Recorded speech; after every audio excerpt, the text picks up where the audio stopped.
வணக்கம் தலைவா, அனைவருக்கும் இனிய வணக்கம். இன்றைக்கி நம்ம இந்த ஒரு வீடியோவில் எதை பற்றி பார்க்க போகிறோம் அப்படின்னு பார்த்தீங்கன்னா, ஆசிரியர் பெருமக்கள், பலதரப்பட்ட ஆசிரியர் பெருமக்களுக்கு வந்திருக்க அந்த ஒரு மகிழ்ச்சியான செய்தி என்ன அப்படின்னு பார்த்தீங்கன்னா, டெட் தேர்ச்சி. ஸோ டெட் தேர்ச்சியோடைய விகிதம் கணக்கிட்டு பார்க்குறப்போ ரொம்ப டவுனாக இருக்குது. ரொம்ப கம்மியான விகிதத்தில் தான் டெட் தேர்ச்சி பெற்றிருக்காங்க. அதுவும் 75 மதிப்பெண்களை முறையை மாற்றியும் பார்த்திங்கன்னா இவ்வளோ விகிதம் கம்மியாக தேர்ச்சி பெற்றிருக்காங்க. அப்படின்றதுனால எல்லாருமே ஆச்சரியத்தில் எடுத்துக்காங்க. அது மட்டுமே கிடையாது, டெட்டோடைய ரிசல்ட்டை பார்த்திங்கன்னா எல்லாருமே பார்த்துட்ருப்பீங்க, எக்ஸாமினேஷனோட ரிசல்ட்ஸு. ஸோ எல்லாருக்குமே பார்த்ததுக்கப்புறம் பார்த்திங்கன்னா இப்போ என்ன எல்லாருமே முக்கியமாக எதை எதிர்பார்க்குறாங்க அப்படின்றது தான் இப்போ கேள்விக்குறியாக இருக்குது. ஸோ டெட்டோடைய ரிசல்ட்டை நீங்கள் இன்னும் பார்க்கல அப்படின்னா தயவுசெய்து ரிசல்ட்ஸ் எல்லாமே கிளிக் பண்ணி செக் பண்ணிக்கோங்க. அடுத்து பார்த்திங்கன்னா பேப்பர் 1 பேப்பர் 2ல் தனித்தனியாக விட்ருக்காங்க. பேப்பர் 1ல் தமிழுக்குள்ள யாரெல்லாம் செலக்ட் ஆகிருக்காங்க, அதே மாதிரி மலையாளம், உருது அந்த மாதிரி கேட்டகரி. பேப்பர் 2ல் பார்த்திங்கன்னா தெலுங்கு, சமூக அறிவியல் பேப்பர் 2 தமிழ். ஸோ இந்த மாதிரி ஒவ்வொரு டிபார்ட்மெண்ட் வைஸாக தனித்தனியாக பேப்பர் 1 பேப்பர் 2 ஸ்ப்ளிட் பண்ணி கொடுத்துருக்காங்க. ஸோ யாரெல்லாம் குவாலிஃபைடு, நாட் குவாலிஃபைடு சரிங்களா. ஸோ அவருடைய ரோல் நம்பர் எல்லாமே போட்டு குவாலிஃபைடு ஆகிருக்கீங்களா, குவாலிஃபைடு இல்லை not குவாலிஃபைடா, not qualified.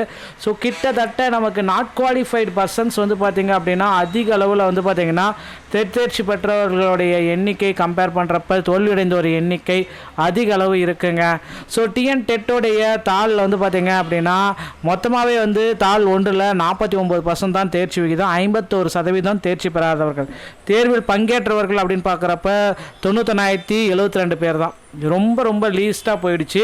So TET தாள் 2 அப்படி நம்ம பார்க்குறப்போ பார்த்திங்கன்னா நமக்கு சமூக அறிவியல், கணினி அறிவியல் அப்படின்னு தனியாக வருது.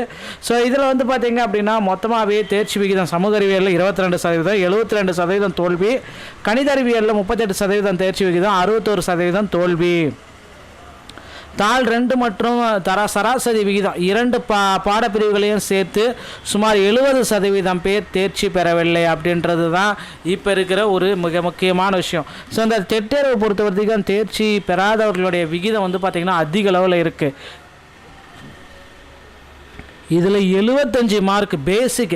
ஸோ ஆல்ரெடி கடந்த ஆண்டு பார்த்திங்கன்னா 82 மார்க் எடுத்தால் பாஸ் இருந்துச்சு. மற்ற மாநிலங்களை போல் தமிழகத்திலுமே பார்த்திங்கன்னா டெட்டுடைய மதிப்பெண்கள் குறைக்கப்பட்டிருக்கு. ஸோ இவ்வளவு குறைக்கப்பட்டும் பார்த்திங்க அப்படின்னா எல்லோருமே பார்த்திங்கன்னா இப்போ ரொம்ப குழப்பத்தில் ஆழ்ந்த வருத்தத்தில் இருக்காங்க. ஸோ இவர்களுக்கு ஒரு மகிழ்ச்சி கிடைக்கக்கூடிய செய்தி அப்படின்னா சிறப்பு டெட்டுங்க. அடுத்து இந்த தோல்வி அடைஞ்சவங்களுக்கு எல்லாத்துக்குமே பார்த்திங்கன்னா அடுத்த 2 வாரத்துக்கு உண்டான ஒரு சிறப்பு டெட்டுக்கு உண்டான அனௌன்ஸ்மெண்ட் ரெடியாக இருக்குது. ஸோ அந்த அனௌன்ஸ்மெண்ட்டை ஆசிரியர் தேர்வு வாரியம் உடனடியாக வைக்க போகிறாங்க. ஸோ அடுத்த டெட் ஏன்னா ஆண்டுக்கு 6 டைம் டெட் தேர்வுகள் நடத்தப்படணும் அப்படின்றது ஒரு குறிப்பாக இருக்குது. ஸோ அது எல்லாத்தையுமே கால்குலேட் பண்ணி பார்க்குறப்ப டெட்டோடைய அடுத்த கட்ட நிகழ்விற்கு தயாராகி கொள்கிறார்கள் நம்மளுடைய ஆசிரியர் பெருமக்கள். ஸோ பேப்பர் 1 மற்றும் பேப்பர் 2ல் எவ்வளோ பேர் பாஸ் பண்ணியிருக்காங்க அப்படின்றது தான் இப்போ கேள்விக்குறி. ஸோ இப்போ தேர்ச்சி பெறாதவர்களுடைய விகிதம் பேப்பர் 1ல் அப்படின்னு பார்க்குறப்ப 51%. அதே மாதிரி பேப்பர் 2லேயும் பார்த்திங்கன்னா 76% பார்த்திங்கன்னா தேர்ச்சி பெறாதவர்கள். சராசரியாக நம்ம பார்க்குறப்போ ஒரு 30% பேர் தான் பேப்பர் 2ல் தேர்ச்சி பெற்றிருக்காங்க. ரொம்ப கஷ்டமாக இருக்குது.